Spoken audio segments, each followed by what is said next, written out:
Hi, and welcome to our presentation on heat transfer analysis in the cookie baking process. I'm Callan Howe, and my teammates are Robert Morris, Bella Currie, and Alexis Bruno. Being students of transport phenomena, we tackled a few objectives.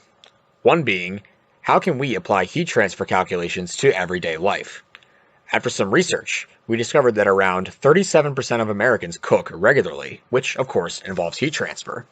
Now, what can we analyze? We chose cookies, since the average American will consume around 300 per year. So, can we optimize the perfect cookie, now knowing what we know about conduction and convection calculations? How can we adapt layering thermal resistances to be more efficient and ensure peak baking performance? The experiment we conducted incorporated several operating variables spanning over 9 trials. In baking, various types of pans are used, including but not limited to the 3 types used in this project: regular metal sheet pans, non-stick pans, and glass casseroles. The trials were set up in such a way as to evaluate the thermal circuits utilizing these 3 types of pans and 3 different types of sheet layering: aluminum foil, parchment paper, and no layering. We note here that for the regular metal pan, butter was used to coat the surface prior to baking in order to prevent burning the cookies and scorching the pan, ruining either. The image here reflects the thermal circuits tested, set up in a conductive series. For each of the experimental trials, the oven was set to 350 degrees Fahrenheit. During each trial, temperatures were collected and recorded every 5.5 minutes until the cookies were completely baked. The varying temperatures were then compared to analyze the effects of different pan materials and sheet layering. The table presented in this slide shows the pan and sheet layering types used in each trial. In order to form a direction for experimentation and hypotheses to test, we drafted several research questions to answer. They are as follows. First, which barrier and pan combination will exhibit the lowest effective heat transfer or the highest heat dissipation? Second, will the parchment paper be effectively useless due to its thickness? Third, will maximum heat transfer be exhibited by direct pan contact with the cookie? Fourth, which trial has the best cookies? We tested these questions with a simple experiment. For all trials of our experiment, we used Nestle Toll House cookie dough for its consistency and easy accessibility. The instructions call for 11 minutes of bake time at 350 degrees Fahrenheit, so our first step is to preheat the oven to 350. Then we set up our surface with the specified tray and barrier combination for the trial and arrange 8 to 12 balls of cookie dough at least 2 inches apart from each other in the tray. We made sure that each ball was no wider than 1.25 inches for consistency and to make sure that they wouldn't touch. Finally, we recorded the ambient room temperature for future calculations. Once the oven was preheated, we set a timer for 5.5 minutes. This is equal to half the required bake time. We open the oven and place the tray on the lowest possible rack, so it rests near the heating coils and provides consistent heat transfer for each trial. We closed the oven and immediately started the timer. When placing cookies in the oven, we made sure to keep it open for as short a time as possible, so minimal heat was lost. Once the timer finished, we immediately removed the cookie tray from the oven to record the internal cookie temperature by inserting a thermometer into the soft cookie dough. It was important that the thermometer did not contact the tray in this step. Once the temperature was recorded, we took a picture of the cookies, reset the timer, and placed the tray on the bottom rack. After the second 5.5-minute interval, we removed the cookies and quickly took temperature readings in the following order. First, we recorded the temperature of the top of the cookie, where it made contact with air. Then, we recorded the internal cookie temperature. After that, we recorded the temperature underneath of the cookie. Then, if applicable, we recorded the temperature between the barrier and the pan. Finally, we record the temperature underneath the pan.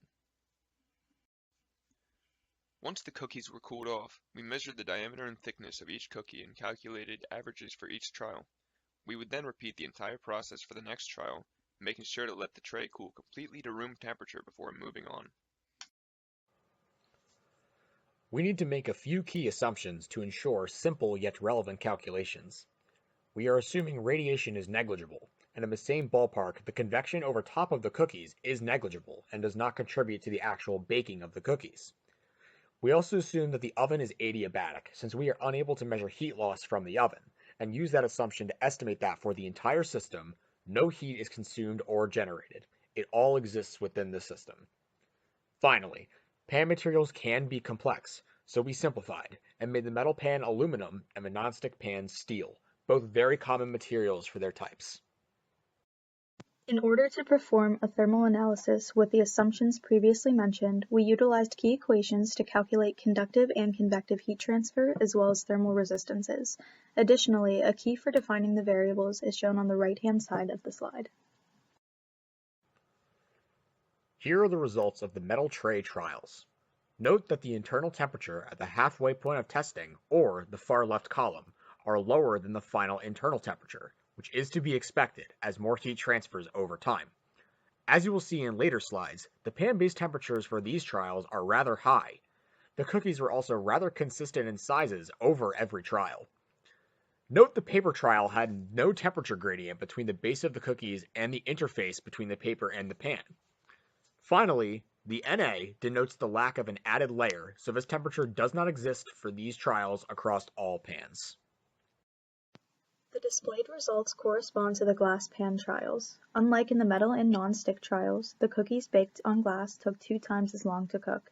Therefore, the internal temperature recorded for the halfway point represents 11 minutes rather than 5.5. Otherwise, the results were similar to the other trials, with the paper exhibiting negligible resistance to heat transfer and the foil resulting in loss of heat transfer to the cookies. These are the results for the non-stick trial runs.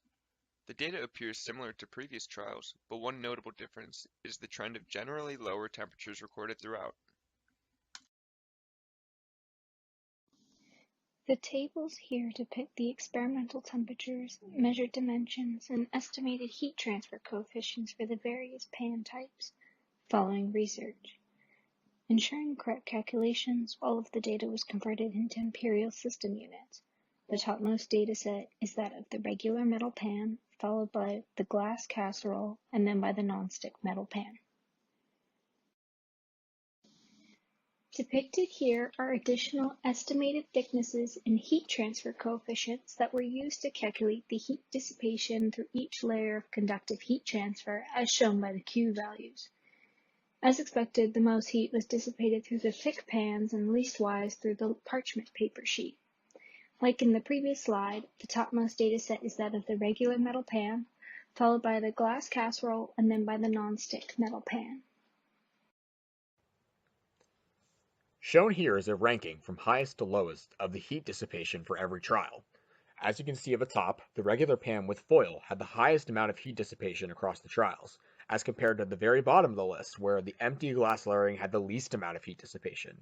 It is important to note, however, that the glass trials actually required double the amount of cooking time due to a lack of completed, fully cooked cookie at the end of each trial. As part of our analysis, we revisited the research questions previously mentioned. Our experimental-based solutions are as follows. First, out of the barriers used in experimentation, foil exhibited the lowest effective heat transfer due to the high increase in temperature gradient between the foil and cookies. Second, the parchment paper did not have a notable effect on heat transfer due to the thinness of the paper and lack of temperature gradient between the paper and the cookies. Third, the maximum heat transfer was not achieved through the direct pan contact with the cookie since the parchment paper exhibited comparable results. Lastly, although this is a subjective result, we chose the glass with no layering as the trial that produced the best cookies and contribute this effect to the slow and even bake achieved by the doubled cook time. In any experiment, there are ideally no significant sources of error, but this is not realistic for an at-home procedure such as this. To begin, we believe that our thermometers may have shown inconsistent results due to poor calibration. This could potentially reveal false trends. Secondly, different ovens were used in this experiment to save time. Unfortunately, ovens tend to have their own unique properties, so convective rates may have differed between trials. Additionally, the thermometers may have been difficult to read, so human error may have caused some disparities in temperature readings. Finally, and perhaps most importantly, our sample size of 2 trials for each set of variables is too small to produce totally reliable data. Given more time in trial runs, more accurate data could be found. Thank you for watching and for the momentous year.